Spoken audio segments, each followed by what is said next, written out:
Bine v-am găsit, bine v-am regăsit, dragilor din Zodia Balanță, oriunde v-ați afla. Mă bucur tare mult să vă am alături. Suntem la o nouă lectură pentru o nouă săptămână din ianuarie, mai precis perioada cuprinsă între 12-18 ianuarie. Așa că, dragilor, toți cei care aveți soarele, luna, Venus, ascendentul în Zodia Balanță, această lectură este de asemenea și pentru voi.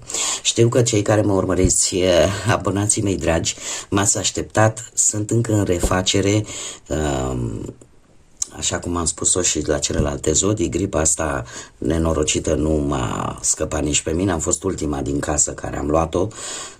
Se întâmplă, este perfect normal, dar sunt mai bine, sunt aici lângă voi și tuturor celor care poate și voi vă confruntați cu această problemă și cu orice altă problemă de sănătate, dragilor, multă sănătate din partea mea, această energie a vindecării să ajungă la voi și să vă faceți bine, pentru că dacă suntem sănătoși, le putem face pe toate. Acum, revenind la lectura noastră, toți cei care aveți soarele, luna, Venus, ascendentul în Zodia Balanță, această lectură este de asemenea și pentru voi și nu uitați, este o lectură general colectivă, vă rog să luați decât acele mesaje care vor rezona cu voi. Și zic să nu mai pierdem timpul, să vedem ce este important de știut pentru dragii mei din Balanță în această săptămână 18 ianuarie. Ce trebuie să știe, dragii mei din Balanță, în această săptămână? Ia să vedem. Foarte interesant. Foarte interesant. Ca și numere avem numărul 16, numărul 7, 14, 5, 19, 20 și numărul 2.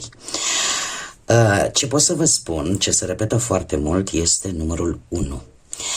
Numărul 1 care îmi vorbește despre o energie masculină. O energie masculină yang, este guvernat de către soare și are foarte mult de văzut cu creativitatea, cu conștiința voastră, cu acel individualism în care probabil că în această săptămână veți fi inclinați să faceți lucrurile mai mult singurei, într-adevăr veți da dovadă de inițiativă, de originalitate, posibil să aveți parte de noi începuturi, veți simți că aveți potențial să faceți ceea ce gândiți, să manifestați ceea ce voi vă doriți. În general așa spune că este o gândire destul de pozitivă în această săptămână. Și de ce nu? Pentru că avem foarte multă intuiție, dragilor. Avem de 2 ori luna și desigur avem și pe Mercur, care vorbește de comunicare, îmi vorbește de intelect. Asta ce înseamnă? Că există o fuziune, o conexiune foarte bună între intuiție și modul în care voi veți comunica, modul în care voi veți procesa anumite informații și vă veți adapta lor. Forma voastră de a gândi, de a comunica și de a vedea lucrurile pe care poate până acum nu le puteai vedea, vor fi făcute în mare parte sau bazate în mare parte pe intuiție. Ca să lămurim și acest aspect, toți oamenii avem această intuiție, doar că contează foarte mult cât de mult o dezvoltăm sau cât de mult o băgăm în seamă, ca să zic așa. Intuiția, de fapt, este o formă care nu are legătură cu rațiunea. Este o formă a propriului nostru organism, a propriei noastre energii la nivel individual, de a vedea niște lucruri, de a simți niște lucruri pe care nu le poți explica rațional. Și ca să dau un mic exemplu și cu asta închid paranteza și trecem în continuare la semnificația cărților, intuiția apare atunci când, de exemplu, te afli într-o situație sau lângă o persoană și la un moment dat, inexplicabil, rațional, simți nevoia să pleci, simți că nu ești bine în locul respectiv, lângă persoana respectivă. E ca și cum o forță interioară spune, nu rămâne aici. Pentru că energia acelui loc sau acelei situații sau acelei persoane nu îți face bine. Nu o poți explica rațional, dar cu toate astea o simți. Asta este intuiția și depinde de noi dacă ne-o dezvoltăm și în ce fel ne-o dezvoltăm sau rămânem cu ea așa și ea se estompează de-a lungul timpului. Deci nu există o regulă că numai anumite persoane au intuiție și restul nu. Nu, toți ne naștem cu ea. Important este cât de mult o și dezvoltăm. Și acum, trecând la aceste cărți ale noastre, dragilor, avem casa, sau bine, aici avem turnul, dar reprezintă casa, descoperirea și arginții. Asta ce îmi spune? Că vă simțiți foarte comozi în mare parte în această săptămână în propriul vostru cămin sau căutați acea siguranță necesară. Poate unii dintre voi chiar căutați să obțineți, să vă mutați sau să obțineți o casă, ceva legătură cu acest lucru. De asemenea, poate unii dintre voi vă desfășurați activitatea profesională de acasă. Poate că ați posibil să fi neglijat un pic căminul, să fi neglijat un pic poate propria familie în ultima vreme. Să fie existat așa un pic de răceală. Ați încercat din punct de vedere, sau veți încerca cel puțin în această săptămână să fiți mult mai prudenți când e vorba de bănuți și de cheltuirea lor. Nu vreți să aveți probleme, nu vreți să ieșiți din o, așa zisă, să zicem, stabilitate pe care o aveți în acest moment. Este adevărat, pentru cei singuri apare o sensibilitate un pic mai puternică în această săptămână, dar cumva se pare că veți descoperi o soluție. Veți descoperi, cum să zic eu,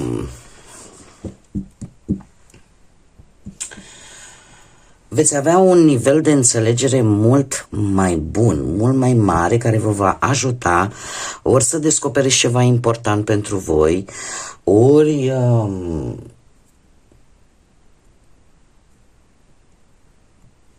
nu știu, să apară orizonturi noi în ceea ce privește poate și planul ăsta profesional. Un job poate mai bine plătit.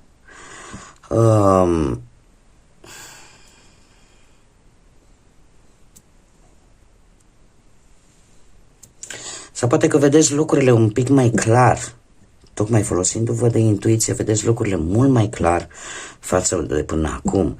Iar această carte a arginților îmi spune că e posibil să aveți parte de acea proprietate, de acel câștig, de acea recoltă,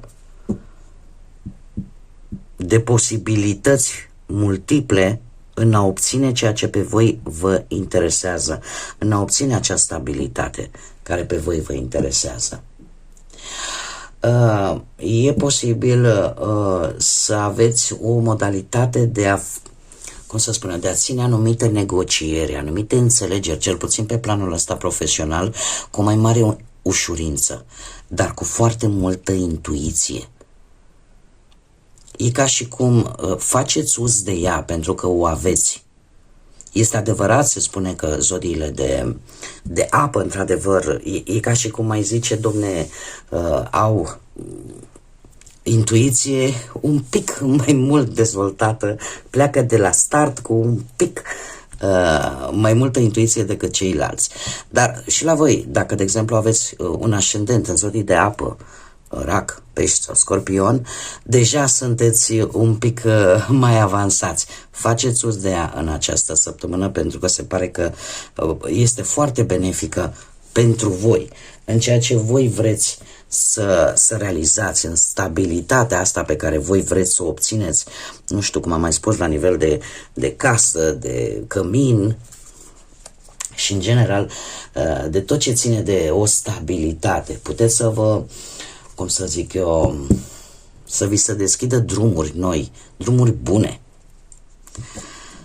bune și să descoperiți lucruri bune. Și se poate îmbunătăți chiar și partea asta financiară în această săptămână. Dacă vorbim de sentimente, se pare că sunteți destul de protejați în relațiile voastre, există generozitate între voi și cei care sunt singuri, să știți că sinceritatea, mai ales în ceea ce privește opinia voastră, principiile după care voi vă alegeți perechile, sunt destul de armonioase așa și vă pot ajuta să obțineți legături afective destul de bune. Haideți să vedem acum și ce ne spune tarotul. Ce vine pentru dragii mei din Balanță în săptămâna 12-18 ianuarie. Să vedem.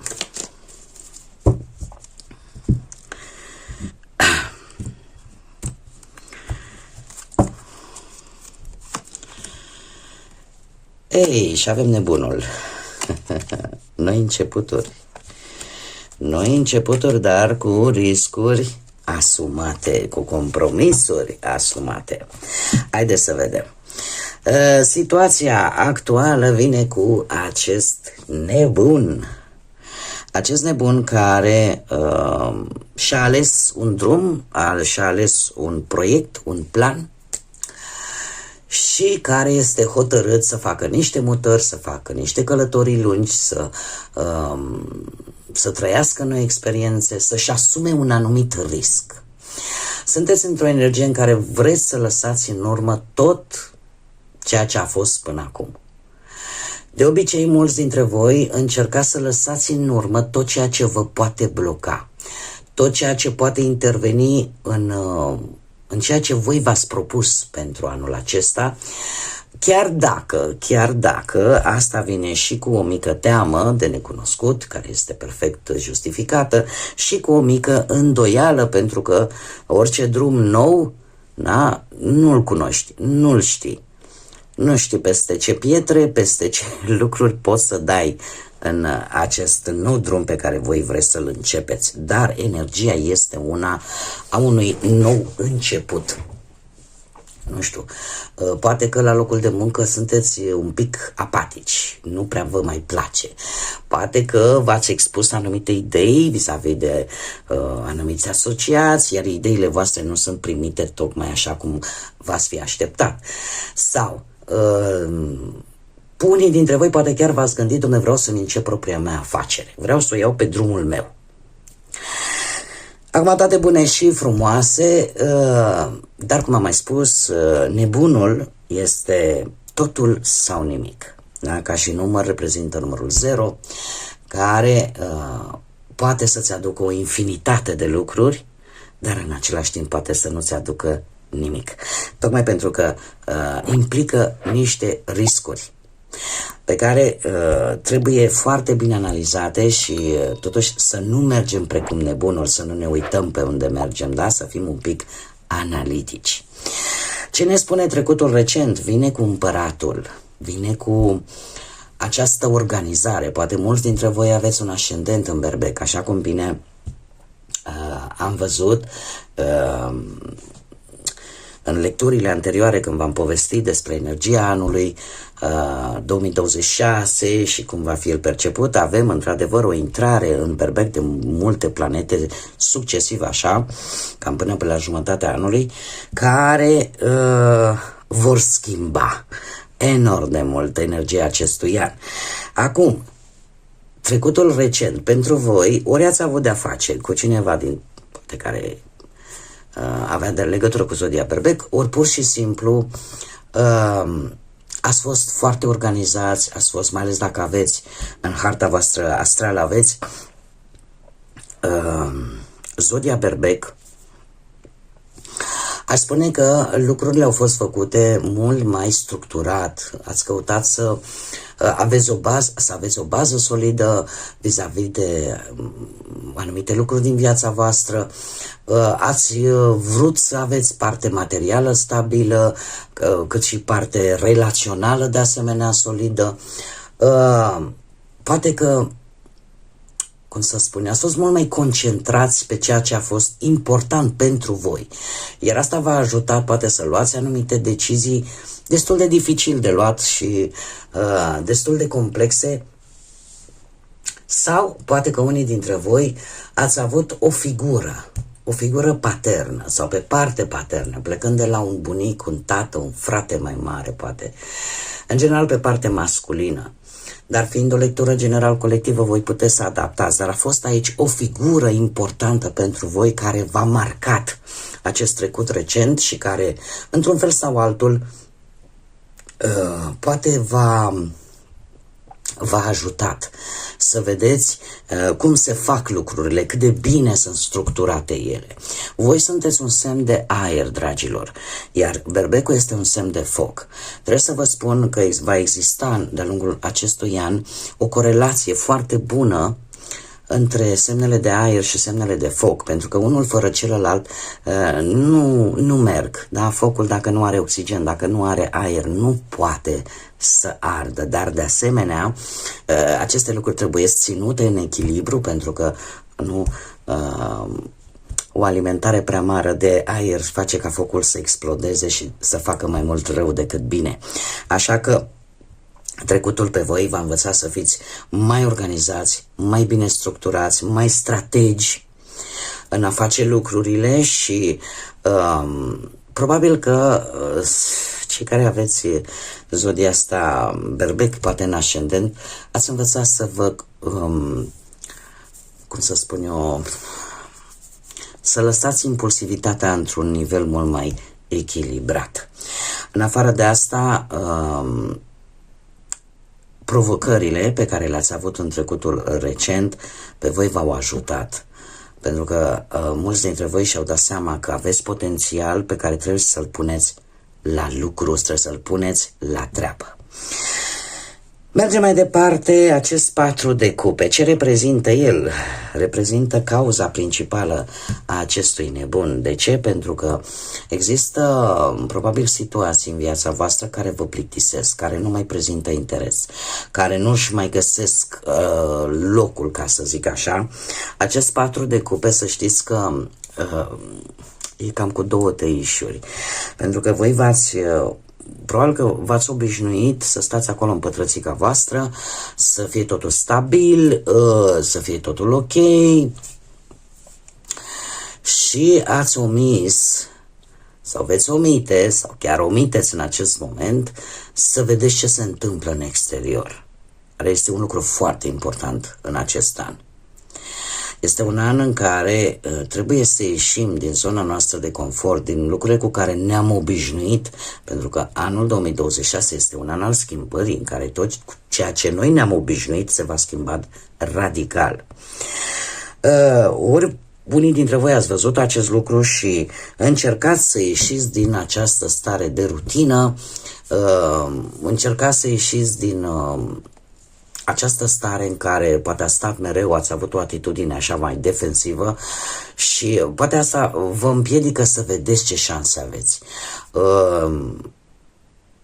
Eu aș zice că veți avea șansa să realizați că de fapt tot ce este în jurul vostru se schimbă. Doar că nu știi când se întâmplă aceste lucruri și dacă tu prinzi trenul ăla care se apropie de gara ta. Sunt șanse care vă pot ajuta, dragilor. Sunt trenuri, metaforic vorbind, care vin odată în viață. Și dacă nu ești în stare să le prinzi, rămâi cu regretul de ce nu am profitat de această șansă, această oportunitate. Și probabil că de aici a pornit și această energie a nebunului de a te deschide către nou. Ceea ce nu este rău, doar că se pare că în această săptămână, cu acest 8 de spade, veți avea momente în care tot dându-le ideile, gândurile, le tot dați târcoală și le răstălmăciți și le înnebuniți în așa fel încât s-ar putea să vă dea un pic peste cap din punct de vedere mental și să vă rupă un pic de realitate. Este o carte care atrage foarte mult atenția asupra modul în care noi percepem anumite situații din viața noastră și cum sunt ele de fapt în realitate. 8 de spade este cartea care, cum să spun eu, ne vorbește de o anumită ordine și de o anumită diferență între ceea ce noi gândim și care este realitatea din teren. Nu vă lăsați în această săptămână preocupați foarte mult de acele lucruri care nu au o bază reală, care nu au nicio legătură cu realitatea. Pentru că este un risc care vine cu acest nebun. Acela de a avea, chiar am avut o contradicție cu cineva la un moment dat, avea prea mare încredere în tine, iar nu este bine. Pentru că făcând este bine să ai încredere în tine, dar într-un mod echilibrat, și cine poate înțelege cel mai bine acest lucru decât voi, dragilor? Voi, prin energia voastră, da? Echilibru este atributul cel mai notabil al acestei zodii, al zodiei balanțe, da? Așa că încercați, cum să spun eu, să nu vă pierdeți în lucruri care chiar nu au legătură cu realitatea în această săptămână, pentru că vă pot abate de la ce este cu adevărat important pentru voi. Înainte de a-i da ocol la nu știu ce situație, indiferent de ce situație vorbim, de muncă, că-i de bani, că-i de sentimentală, indiferent ce situație, dacă nu are o legătură reală cu situația ta din teren, nu o mai învârti, pentru că nu vei face altceva decât să te dai tu pe tine peste cap la nivel mental și situațiile bune chiar trec pe lângă tine, pentru că tu te ocupi de ceva care ori nu are foarte mare importanță cu situația ta actuală, ori nu are chiar niciun fel de legătură cu realitatea pe care tu o trăiești în acest moment. Și în afară de acest lucru atrage energie negativă. Eu mai numesc și atracție universală această carte, pentru că emani o energie care chiar nu-ți folosește. E ceva negativ. Sfatul cărților sau potențialul pe care voi îl aveți în această săptămână, cine putea să fie decât magicianul cu Mercur, cu această comunicare, da, l-am văzut pe Mercur încă din primele cărți. Dragilor, posibil să apară, cum să spun eu, o situație legată poate de frații voștri, de surorile voastre, de implicarea lor poate într-o anumită situație, poate simboliza chiar, nu știu, și o călătorie în care voi va trebui, deci ori o situație, ori o călătorie în care voi va trebui să faceți uz de tot ce aveți în dotare, de modul vostru de a comunica, de de modul vostru de a vedea lucrurile, de a le explica, de a acționa. Aveți niște aturi importante. Se spune că fiecare persoană are ceva aparte al lui cu care se descurcă foarte bine.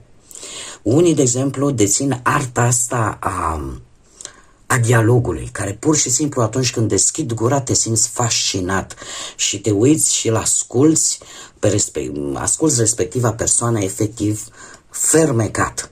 Are acest don, are acest dar, da? De a se putea face ascultat. Alții, nu știu, au un alt dar cu care vin, au puterea de a convinge, au puterea de a rezolva, de exemplu, situații care pentru alții ar fi destul de complicate. Aici depinde de fiecare dintre voi, ce aveți voi, ceea ce vă definește pe voi și unde voi vă descurcați foarte bine. Pentru că este o săptămână în care există potențial ca voi să vă rezolvați problemele, ca voi să faceți lucruri folosindu-vă de ceea ce voi dețineți sau v-ați dezvoltat de-a lungul timpului cel mai mult, de acea abilitate pe care voi o aveți. Acum, haideți să vedem și ce mesaj au îngerii pentru dragii mei din Balanță. Și avem chiar 3. Ia să vedem care e mesajul îngerilor pentru voi, dragilor din Balanță, în această săptămână. Îl avem pe Lecabel. Ai putea să faci o schimbare? Fă o căutare în sufletul tău, în așa fel încât să-ți dai seama dacă ești pe drumul cel bun. Există ceva care trebuie schimbat la unii dintre voi. Și este ceva care vă afectează din punct de vedere sufletește. Mai avem un alt mesaj, Seheiah, care spune așa, că se apropie o viață fericită, sănătoasă. Se cere o prudență la nivel material și pe care ar trebui să o pui în practică chiar de azi. Să încercați să fiți un pic mai prudenți cu bănuții. Și l-avem, bineînțeles, și pe Daniel. Ai o decizie importantă de luat? Cântărește bine opțiunile, pentru că Daniel te va ajuta să găsești drumul. Este foarte interesant. Poate pe unii dintre voi chiar vă cheamă Daniel. Și ar trebui să căutați, acum nici eu nu sunt oracolul din Delphi, dar ar trebui să căutați pe internet vis-a-vis de acest înger, această entitate divină și să vedeți ce vă spune, pentru că aici îmi spune că întărește-ți opțiunile împreună cu Daniel pentru a-ți găsi drumul. Există probabil un mesaj ascuns. Un mesaj ascuns. Și n-ar fi rău să căutați, avem această posibilitate tehnologică, nu? La îndemână, să vedeți ce vi se spune. Și chiar dacă nu vă cheamă Daniel, căutați această entitate îngerească, celestială. Și vedeți ce vă spune. Cu siguranță acolo veți găsi un răspuns care să vă ajute să vă găsiți drumul sau să vă ajute să vi se răspundă la o anumită întrebare relaționată cu o decizie sau cu o alegere. Bun, dragilor, cam atât am avut pentru voi pentru această săptămână. Eu mă bucur tare mult că v-am avut alături. Sper că sunteți bine cu toții și dacă nu sunteți, să vă faceți bine.